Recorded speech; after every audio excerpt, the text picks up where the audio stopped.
We can't hear each other when we practice. Why do we need to hear each other here? House venues are great, but some people are kind of uncomfortable going to a house venue where they maybe don't know the house or the people who live there. That's fair. So this is offered a kind of sense of consistency, where it's the same thing every time. It's just a basement with a lot of Christmas lights, and everyone's pretty friendly, and we're not drinking, and we're hanging out watching bands. Maybe a little bit more.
So to my knowledge, they had been booking shows independently, and this was sort of a way to put it all under one umbrella.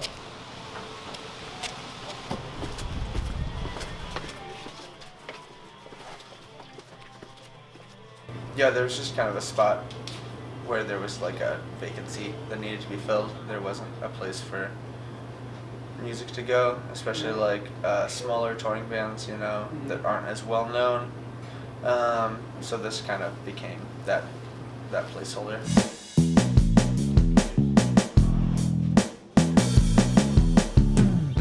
Yeah, it's been busy, if that's any mark of like the success of it. Like, we've definitely had our hands full. There's definitely been a lot of bands that have come through that wouldn't have had a place to go otherwise, or maybe they would have, but it would have been harder, you know, finding a house show or some random venue. So having this to fall back on and kind of rely on is, I think, it's been nice. And there's a lot of regulars, and there's a lot of people pointing people they know this way. And yeah, I think it's a good, like, it's been good for the community that it is.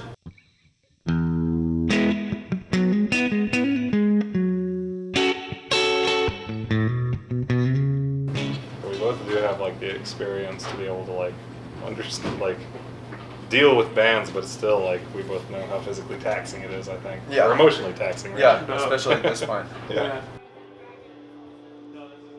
All of our Missoula shows have just been there ever since those other venues stopped happening, and so I feel like we really like to hop on bills supporting touring bands there.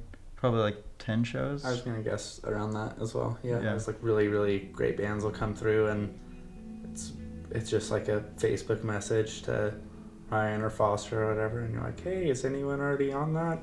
It just feels like such a crazy opportunity to get to play with a band you like and appreciate that much in such a intimate setting with just a bunch of friends in the room. Super clutch that they stepped up, because I feel like those venues all stopped doing shows simultaneous, like at the same time as a lot more touring bands have been coming through town also, and so it's like we needed something. So it's pretty rad that they were doing it. Sweet. All right, this is our first original. Okay. 2017.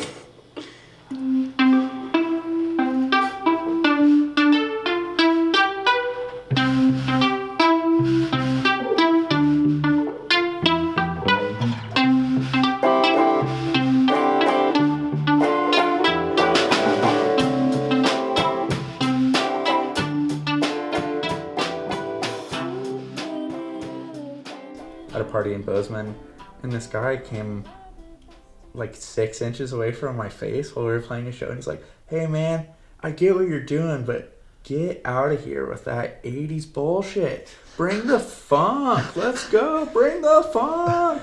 And it's like, I get that you're just at a party, you're having a good time, but I'm literally in the middle of a song right now. Like, fuck you, dude.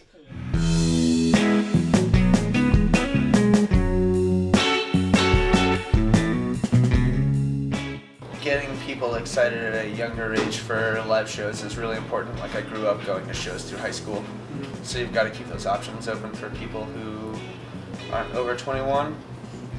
And like, I feel like a second part of it is like venues like this, when people are here, they're here to like come see music, as opposed to like they went to get a drink and there happened to be music. So like the people that are here are like really excited to be here. Our shows this whole last year have been so different. It's mostly all for the better, which is awesome, because you have people that are a lot more intentionally listening to your music and coming there for the music rather than just to party or get wasted. Playing to people who want to be there is a much more rewarding experience, but it's less of a just like all out party vibe, and some of that is definitely for the better. Come on over, have some fun with Crazy Taxi.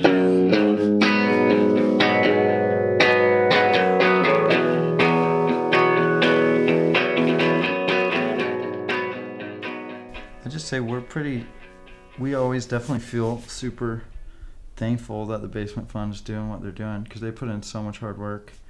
We're always trying to lend a helping hand if possible, because it's like a slim number of people doing a lot of stuff. So A whole lot of stuff. It's Yeah. really crazy what So- they do. Yeah. It's a special music town because the part that I like is really fighting to stay where it is and stay relevant within the kind of collective mindset of what Missoula likes, which isn't necessarily what is in this basement usually.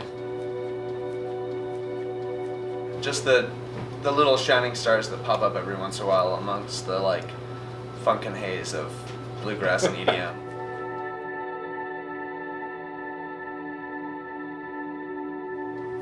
Seeing all the incredible like local bands that come and go, some longer than others, and obviously it's amazing. Like, we do this so, I mean, primarily so touring bands have a place to play, but getting to see local bands grow is like a very rewarding portion of it.